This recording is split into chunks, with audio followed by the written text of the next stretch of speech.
Hello everyone. Today we will learn a very important result in physics and mathematics, Gaussian integrals. তো আমরা already জানি যে integration minus infinity to plus infinity e to the power minus a x square dx equal to root pi by a হয়।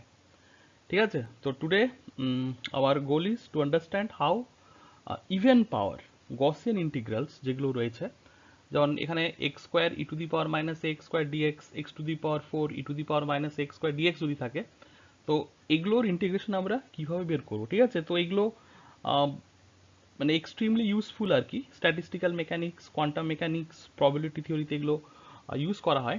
ঠিক আছে, তো এগুলোকে আমরা কিভাবে বের করব না, আমরা এই ইন্টিগ্রেশন থেকে স্টার্ট করব, মানে e to the power minus a x square dx equal to root pi by এ।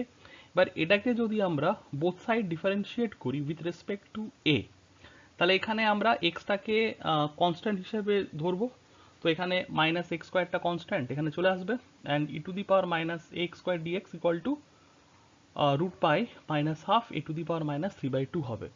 দেন আমরা কি করবো, বোথ সাইড যদি মাইনাস মাইনাস এখানে ক্যান্সেল করে দিই, তাহলে আমরা integration minus infinity to plus infinity x square e to the power minus x square dx এর ভ্যালু আমরা পেয়ে যাব। ঠিক আছে, সেম ওয়েতে আগেন বোথ সাইড আমরা কি করব না, এর রেসপেক্টে ডিফারেন্সিয়েট করব। তো এখানে আমরা এক্সটাকে কনস্ট্যান্ট ধরবো।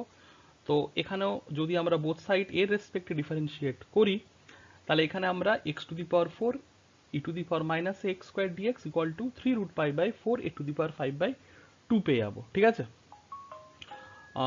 তো সেম ওয়েতে আবার যদি আমরা বোথ সাইড ডিফারেন্সিয়েট করি উইথ রেসপেক্ট টু এ, তাহলে এখানে আমরা পাবো integration minus infinity to plus infinity x to the power six e to the power minus x square dx এর ভ্যালু আমরা পেয়ে যাবো fifteen root pi by eight a to the power seven by two.